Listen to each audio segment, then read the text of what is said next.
there's a lot of chance and luck involved in these things. I don't think in her wildest expectations, she could have expected what happened with the Eras tour, right? That wasn't a strategy on her part. How do I make this massive concert series and it's the highest grossing tour of all time that everyone can't stop talking about? She makes moves now based on what she wants to do. And we saw this during the Eras tour. She released a brand new album during the Eras tour. That is her most bonkers album that she's done. It's called Tortured Poets Department. And it's her most sonically adventurous album. It's full of lore about what happened with a situationship she had with Matty Healy of the 1975. And she did that during this period of time where she was held on a huge pedestal as one of the greatest superstars that we've ever seen. And she releases this album. And I think she will continually do things like that. There's a thing in network theory called the equal odds rule, where you could put out, you have a equal chance of putting out your most successful popular material every time you put out material, right? So if you're an academic and you're putting out papers every time you put out a new paper, that has an equal odd of being your most popular. And that's what's happening with Taylor now. I think she will continue to push her creative and sonic limits with each album. I think she has that creative freedom now where each album doesn't have to be this big tent release. And she will continue to find success doing that. And that's what's really interesting to me about her career, right? Is where is she going to take this next? I think she continues to really think about her super fans. And I think she continues to find new ways to do new things. And that's really interesting. I think the burden of superstardom has lessened with her. And that's really fascinating. For someone who's such a huge superstar, she doesn't have to worry about all the things that she used to worry about. This is going to sound like a silly question. I was trying to work out, you're clearly an admirer. Are you a fan? I was a casual fan when I started. My daughter, who's 8, is an enormous Swiftie. So Taylor was always in her house. I came aboard during a Reputation album, but that album was a perfect mix of sinister and sweet. And that was a Max Martin produced album too. And with Folklore, I jumped on the bandwagon, but in a casual way. I wasn't a super fan. It was really hard to write a book about Taylor Swift over the course of 2 years and not walk away really, really impressed with her from a business standpoint, but also a songwriting standpoint. I think she's exceptional at both. And if that makes me a super fan, then I guess I'm a super fan. And how has this changed because this is a very, like, it fits perfectly in the HBR stable, don't get me wrong, but it sort of takes things in an interesting direction. Has this changed your perspective on what business books can be and where one might look for examples? Or is this just an isolated case that already sits in the mainstream? Because it strikes me you've broken new ground slightly.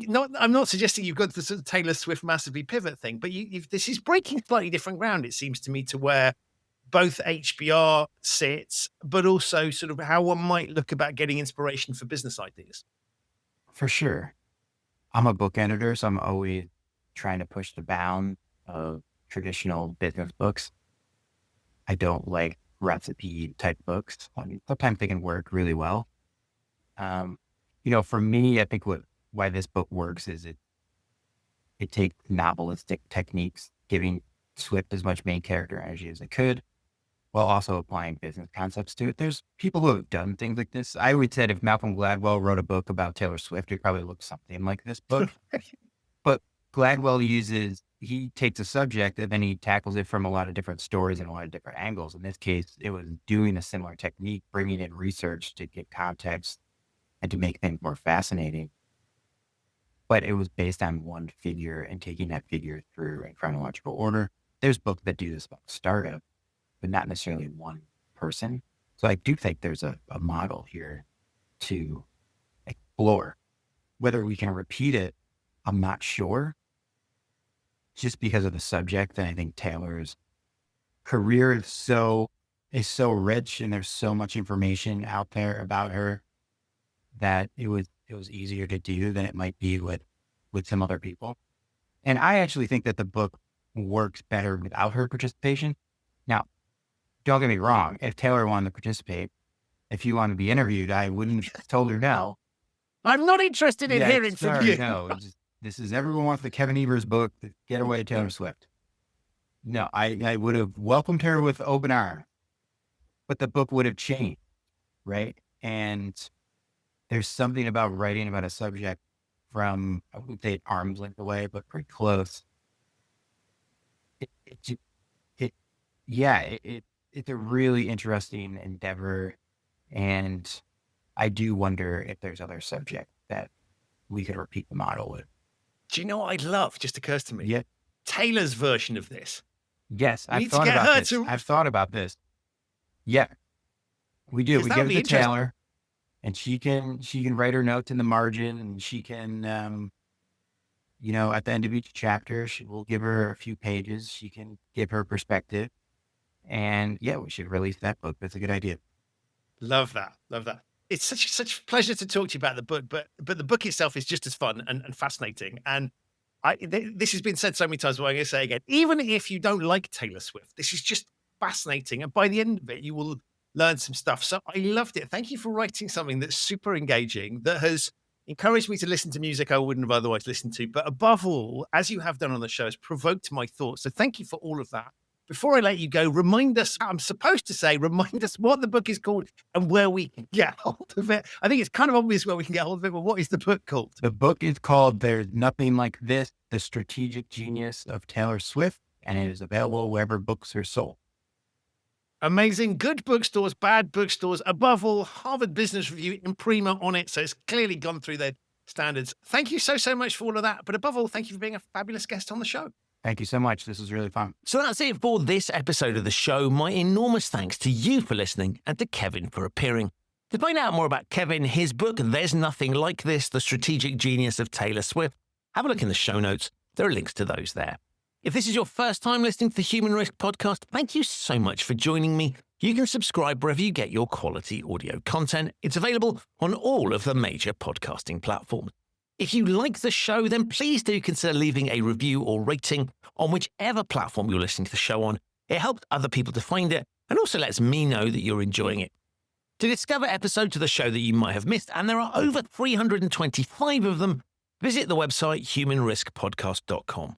One final tip, if you are planning to read There's Nothing Like This, I highly recommend doing it with your music streaming app of choice open, because listening to the relevant tracks as they're discussed makes for a far more interesting and revealing experience. I'll be back very soon with another episode of the show, but in the meantime, stay safe and think about what bold moves you could make that your future self will appreciate. But above all, thank you so much for listening.